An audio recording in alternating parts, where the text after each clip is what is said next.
அஸ்ஸலாமு அலைக்கும் ஃப்ரெண்ட்ஸ். இன்றைக்கி நம்ம சேனலில் ஆட்டுக்கால் பாயம் இடியாப்பம் எப்படி செய்யறதுன்னு பார்க்கலாம் வாங்க.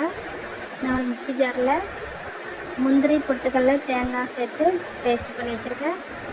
வெங்காயம் ஒரு மீடியம் சைஸில் 2 தக்காளி, வெங்காயம், புதினா, கொத்தமல்லி, பச்சை மிளகா கட் பண்ணி வச்சுருக்கிறேன் ஃப்ரெண்ட்ஸ்.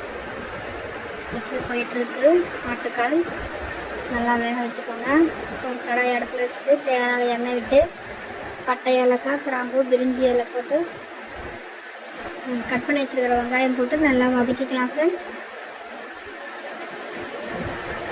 நல்லா வெங்காயம் வதங்கினதுக்கப்புறம் தக்காளியை சேர்த்து அதையுமே நல்லா எண்ணெயில் வறுத்து விட்டுக்கலாம். இது எல்லாமே நல்லா மசிஞ்சு வெந்ததுக்கப்புறம் மசாலா சேர்த்துக்கலாம் ஃப்ரெண்ட்ஸ். நான் இஞ்சி பூண்டு பேஸ்ட்டு ஒரு 2 to 3 ஸ்பூன் அளவு போட்டுக்கிறேன்.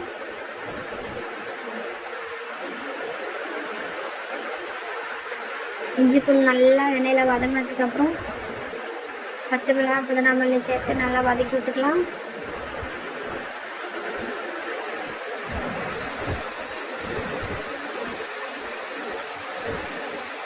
எல்லாம் வதங்கி எண்ணெய் பிரிஞ்சதுக்கப்புறம் 1/4 டீஸ்பூன் அளவுக்கு மஞ்சள்தூள் சேர்த்துக்கிறேன் ஃப்ரெண்ட்ஸ்.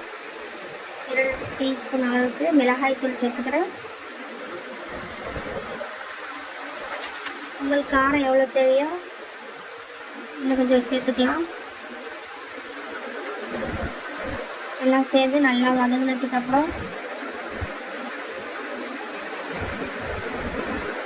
மிளகுத்தூள், ஜீரகத்தூள் சேர்த்துக்கலாம் ஃப்ரெண்ட்ஸ். 2 ஸ்பூன் அளவுக்கு மிளகுத்தூள் சேர்த்துக்கிறேன். 1 ஸ்பூன் ஜீரகத்தூள் சேர்த்துக்கிறேன் ஃப்ரெண்ட்ஸ். ஒவ்வொன்றையும் போட்டு எண்ணெயில் நல்லா வறுத்து விடுங்க. அப்போ தான் பச்சை வாசனை இல்லாமல் இருக்கும். ஸோ இதுக்கு தேவையான அளவு உப்பு சேர்த்து மசாலா நல்லா கிளறி கொடுத்துக்கலாம். 2 ஸ்பூன் அளவுக்கு மல்லித்தூள் சேர்த்துக்கிறேன். அவ்வளோதான் ஃப்ரெண்ட்ஸ். நல்லா வதக்கிட்டு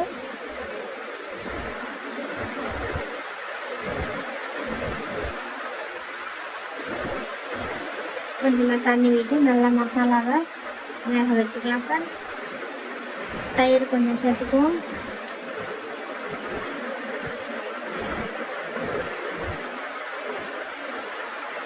நான் மிக்சியை கழுவி அந்த தண்ணியை கொஞ்சம் ஊற்றிக்கிறேன். மசாலா தீயாமல் நல்லா கிளறி கொடுத்துக்கோங்க.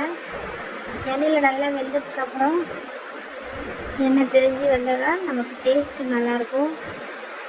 ஸோ மேலே பச்சையாகவே மசாலா, வெங்காயம் எல்லாம் பச்சையாக போட்டு வதக்கணுன்னா கிரேவி டேஸ்ட் வராது. இப்போ நான் கரம் மசாலா ஒரு 1/4 டீஸ்பூன் போட்டுக்கிறேன். வீட்டில் அரைச்ச கரம் மசாலா. அவ்வளோதான். எண்ணெய் பிரிஞ்சு மசாலாலாம் நல்லா வெந்து வந்திருக்கு. இந்த ஸ்டேஜில் நம்ம வேக வச்சுருக்கிற ஆட்டுக்கால் தண்ணியை ஊற்றிட்டு ஆட்டுக்கால் சூப் அதையும் போட்டுக்கலாம். பாருங்கள், நல்லா வெந்து வந்திருக்கு ஆட்டுக்கால்.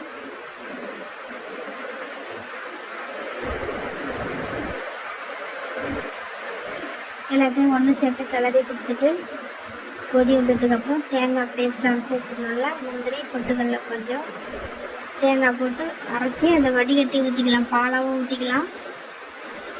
நல்லா மையை அரைச்சிட்டோம்னா பேஸ்ட்டாக ஊற்றிக்கலாம் ஃப்ரெண்ட்ஸ்.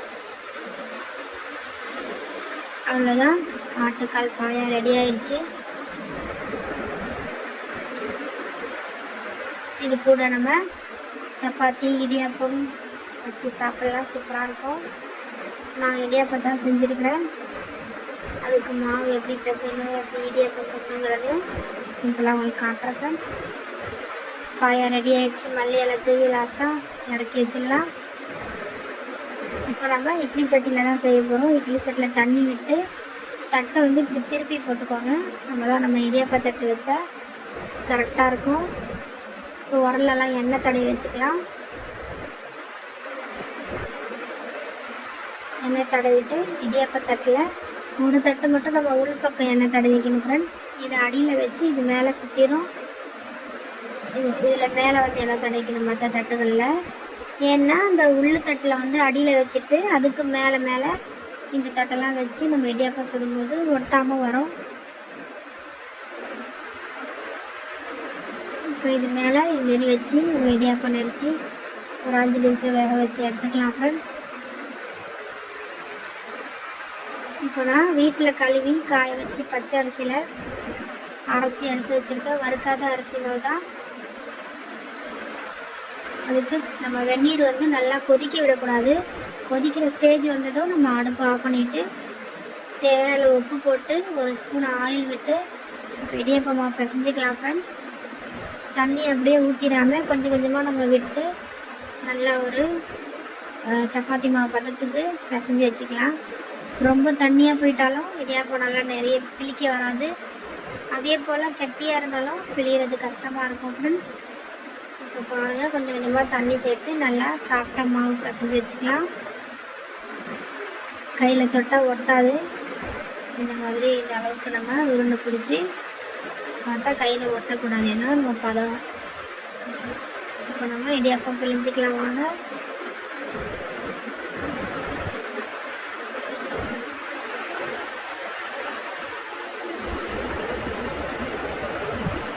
ஃபஸ்ட்டு தட்டு உள்ளே வச்சுக்கலாம், பிழிஞ்சி சட்டியில் வச்சுக்கலாம். இதுக்கு மேலே அடிக்கடிக்கு நம்ம இடியாப்பம் சுட்டு ஹாட் பாக்ஸில் சூடாக எடுத்து வச்சுக்கோங்க. இடியாப்பம் சோறு எப்படி கிண்டுறது, ஸ்வீட்டு காரம் எல்லாமே ஒரு நாளைக்கு நான் சொல்லி காமிக்கிறேன் ஃப்ரெண்ட்ஸ். இடியாப்பம் மாவு அரைக்கிறது எப்படிங்கிறதையும் ஒரு நாளைக்கு வீடியோ போடுறேன். சுவையான ஆட்டுக்கால் பாயா இடியாப்பம் ரெடி ஆகிடுச்சு. செஞ்சு பார்த்து டேஸ்ட் எப்படி இருக்குன்னு சொல்லுங்கள் ஃப்ரெண்ட்ஸ். நம்ம சேனலை சப்ஸ்கிரைப் பண்ணாதவங்க சப்ஸ்கிரைப் பண்ணி விட்டுக்கோங்க. தொடர்ந்து சேனலை வாட்ச் பண்ணுங்கள். தேங்க்யூ ஃபார் வாட்சிங்.